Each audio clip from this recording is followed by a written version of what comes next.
Impartiality. How would you define the duty of impartiality? We all know that that's what's expected of mediators. How do you define it? How do you know when you're impartial or when you need to withdraw from a case because you just can't be impartial and you can't ethically continue to serve as a mediator? You really can't stand one of the parties. Okay. You really can't stand. I was going to say my gut, but I wasn't going to say it out loud. Okay. Now, some of you have already done some work as a mediator. How many of you who have mediated had the feeling that you just described? I really can't stand one of the parties. After you've all been mediators for a while, we'll see more here. So I'll tell you a quick story about a case where I was co-mediating with a banker. The fact that she was a banker didn't really matter. This was a divorce. And it was in a community mediation program, so we're doing co-mediation, Community Dispute Settlement Center. And the wife had a full-time job, and I believe she had 2 graduate degrees. She had 2 MAs, and she was studying for yet another degree.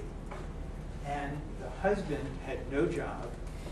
He had graduated from college, but he seemed to have no prospects, not a lot of ambition, and had some kind of fuzzy ideas about how he might make a living.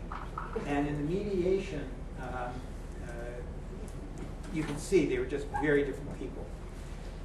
So at a certain point, my co-mediator and I stepped out in the hall. We conferred with each other. That's something co-mediators do from time to time. And I said to her, "How are you doing in there?" And she said, "I'm having a really hard time." And I said, "Really? You seem fine in there." She said, "Oh my God, the wife is driving me crazy. She is on top of this guy, just picking at him. She won't give him kind of any slack. Everything she says has a barb in it. Why can't she just, let it go?" And I said, "Whoa, I had no idea." So she said, "Well, good, I'm glad." She said, "What about you? How are you doing?" I said, "Well, it's interesting. You should ask. The guy is driving me nuts. He is so full of hypocrisy and self-importance and self-delusion. This guy doesn't have a clue. And she said, "Really?" I had no idea you were feeling any of that stuff. So the parties can be driving us crazy, and yet we can mediate. It's one of the skill sets. And what we find is that as we get more and more experience, we can sit with folks like, folks in a mediation for 30, 35, 40, maybe even 45 seconds before we figure out who we like and who we don't like. Which one is going to make our job easier and which one's going to make our job harder. And do they know that? No. Because part of our job is to maintain impartial behavior. Our words, our body language, our facial expression does not communicate all those feelings that go on inside us, all the reactivity that we have as normal human beings.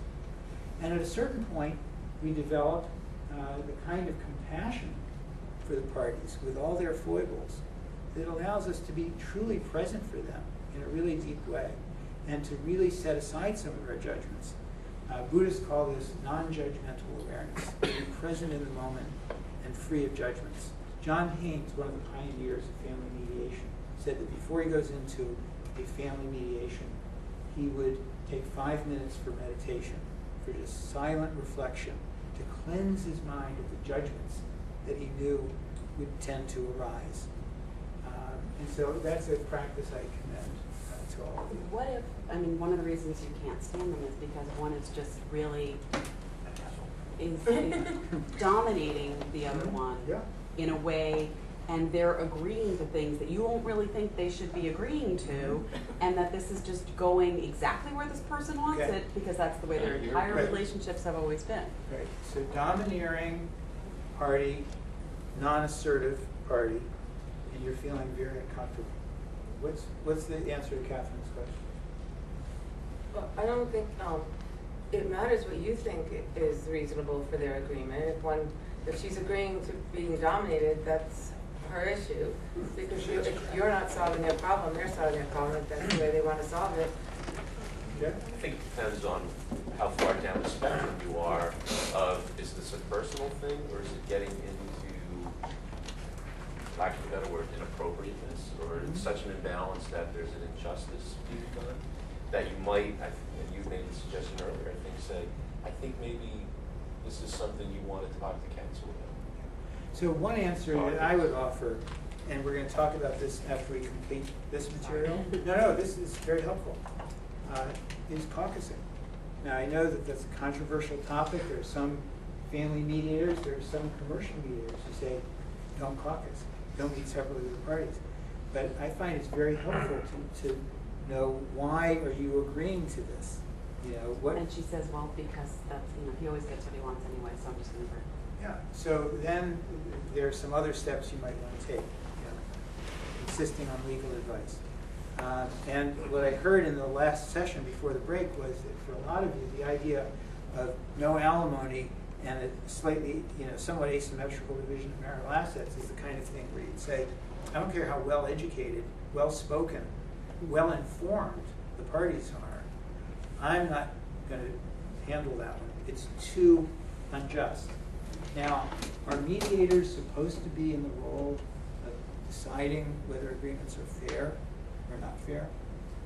No, but you have to make sure that they've got informed consent about it. Yes, exactly. So we're going to get to that one. That's on our list. Voluntariness, confidentiality, self-determination. Number 8, informed consent.